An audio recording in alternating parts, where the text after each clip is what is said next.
मेरी तरफ से सबसे पहले उन लोगों को कॉन्ग्रेचुलेशन जिन्होंने कर्नाटका में बीजेपी को हराने के लिए अपनी जी तोड़ मेहनत करी है। जी हाँ, कुछ लोगों ने अपनी जी जान लगा दिया और ये इलेक्शन जीतने के लिए नहीं, सिर्फ और सिर्फ बीजेपी को हराने के लिए। तो वो लोग आज खुश होंगे कि हमने बीजेपी को हरा दिया, या फिर हमने पता नहीं ऐसा कौन सा तीर मार लिया कि लेकिन अगर मैं आपसे ये कहूँ कि बीजेपी हारी नहीं है बल्कि बीजेपी को हराया गया है, तो आप क्या कहेंगे? जी हाँ, बीजेपी को हराया गया है, बीजेपी हारी नहीं है।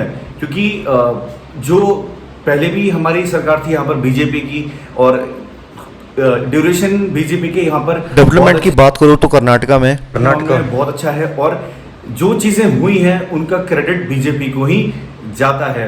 अब जैसे दिल्ली में केजरीवाल लेते हैं हमारे एजुकेशन का क्रेडिट, तो वैसे ही बीजेपी ने भी कर्नाटका में ज़्यादा इंपॉर्टेंस दी और वहाँ पर एजुकेशन सिस्टम अच्छा करा है, जिसके मामले में बहुत आगे है। अब मैं बात करूँ बीजेपी को हराया कैसे गया है, तो हराने के बहुत सारे रीज़न हैं। तो जैसे आपने राहुल गांधी का भारत जोड़ो यात्रा सुना होगा, तो इन सब में क्या होता है, एंटी इनकम्बेंसी बोला जाता है। और इसमें क्या होता है, आप किसी भी इंसान को या किसी भी पार्टी को या फिर किसी भी XYZ को डाउन दिखाने के लिए या फिर नीचा दिखाने के लिए आप बिना बात के ट्रेंड चलाते हैं। जैसे राहुल गांधी ने भारत जोड़ो यात्रा स्टार्ट करा, उसमें उनका कोई नया वो एजेंडा नहीं था कि हमें कुछ नया करना है। उनको सिर्फ ये शो करना था कि हाँ मैं लोगों तक पहुंच रहा हूं, और बीजेपी लोगों तक नहीं पहुंचती। तो कुछ ज़्यादा फर्क नहीं है, उन्होंने पूरा यात्रा ही बीजेपी के खिलाफ करा कि बीजेपी ऐसी है, बीजेपी ने ये करा है, बीजेपी ने वो करा है। और बहुत सारी चीज़ों में राहुल गांधी खुद एक्सपोज हो गए कि जो उन्होंने बोला है ऐसा कुछ था ही नहीं। ठीक है, साथ ही साथ आपने कुछ टाइम पहले सुना होगा वहाँ पर हिजाब का जो इशू क्रिएट हुआ था। तो यार बीजेपी यही चाहती है कि हर किसी को फ्रीडम मिले, हर कोई आज़ाद रहे, हर कोई किसी चीज़ों में बंधे ना। अब वहाँ के लोग ही चाहते हैं कि भैया हमें हिजाब के अंदर रहना है, तो वो जाने। बट हिजाब आप एजुकेशनल जगह जाते हैं तो मेरे ख्याल से वहाँ पर हिजाब की कोई ज़रूरत नहीं है, और पॉपुलेशन भी अच्छी खासी है, जिसकी वजह से उनको बीजेपी को वोट में थोड़ा सा पीछे रहना पड़ गया। क्योंकि बीजेपी ने हिजाब का थोड़ा खिलाफ, हिजाब के लिए उन्होंने बोला था कि एजुकेशनल जगह पर हिजाब की ज़रूरत नहीं है, और बात सच भी है। क्योंकि जो एजुकेशन वाली जगह होती है, जो हमारे स्कूल होते हैं, यहाँ पर हर धर्म बराबर होता है, हर इंसान बराबर होता है, गरीबी अमीरी का कोई फ़र्क नहीं होता। तो वहाँ पर आपको हिजाब पहनने की मेरे ख्याल से तो ज़रूरत नहीं है। लेकिन इसी चीज़ को वहाँ के लोगों ने, जो ऐसे घटिया सोच के लोग थे, उन्होंने इसको एक अपना हथियार बना लिया बीजेपी के खिलाफ कि बीजेपी मुस्लिम विरोधी है, बीजेपी हिजाब के खिलाफ है। तो इस चीज़ को गलत तरीके से दिखाकर लोगों को भ्रमित करा गया है कि बीजेपी गलत है या फिर बीजेपी को हमें वोट नहीं देना। तो ऑलमोस्ट 26% जो वो है हमारा मुस्लिम का, वो ये बहुत बड़ा मेजर रीज़न हो सकता है कि बीजेपी को इस बार वहाँ पर हार का सामना करना पड़ा है। और साथ ही साथ जो वहाँ पर मुस्लिम रिजर्वेशन है, उसको लेके बीजेपी ने कुछ टाइम पहले अनाउंस किया था कि मुस्लिम रिजर्वेशन वो लोग ख़त्म कर देंगे, और करना भी चाहिए यार। अब हर किसी को आप रिजर्वेशन देते रहेंगे तो बहुत सारे जो हमारे कास्ट ऐसे हैं, रिलीजन ऐसे हैं कि फिर वो लोग भी बोलेंगे कि हमें भी रिजर्वेशन चाहिए। और आप एक संपन्न धर्म से हैं, ये नहीं कि आप पिछड़े जाति से हैं या फिर पिछड़े धर्म से हैं, आप मुस्लिम हैं और आप संपन्न हैं। तो मेरे ख्याल से आपको रिजर्वेशन लेने की जरूरत नहीं है। और इसी के खिलाफ बीजेपी ने मना करा कि हम लोग रिजर्वेशन नहीं देंगे, और जो वोट के भूखे थे उन्होंने पहले से शो करा कि नहीं, अगर हम लोग जीतेंगे तो हम लोग जो मुस्लिम रिजर्वेशन था उसे देंगे, साथ ही साथ बढ़ा के देंगे। पहले 4% का था मुस्लिम रिजर्वेशन, उसके बाद उन्होंने बोला कि अगर हम लोग जीतेंगे तो हम लोग 6% का देंगे, 2% बढ़ा के देंगे। अरे यार 2% बढ़ा के दोगे तो बाकी जो वहाँ पर जातियाँ हैं, धर्म है, उनको कैसे बैलेंस करोगे आप? 6% देना 4% था, 6% आप दोगे तो 2% का हम बराबर करोगे। 2% बराबर करने के लिए आप कौन से धर्म का कम करोगे, कौन से जाति का आरक्षण कम करोगे?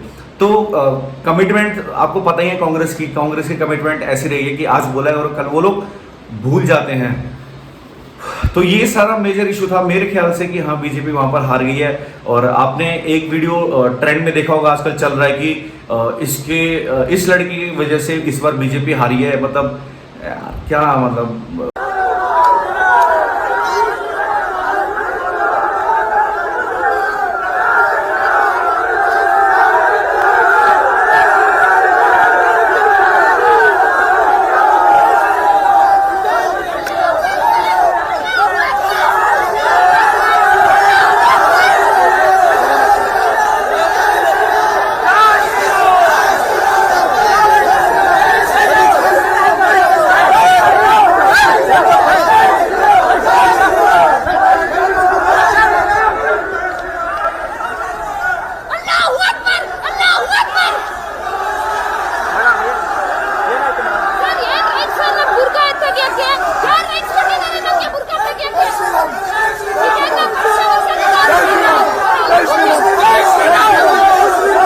अगर आपको अपने राइट्स नहीं पता, अगर आपको अपना फ्रीडम नहीं पता, अगर आपको अपने नॉलेज का जो वैल्यू है वो नहीं पता, तो यार हिजाब पहनने का आपका कोई मेरे ख्याल से फायदा नहीं है।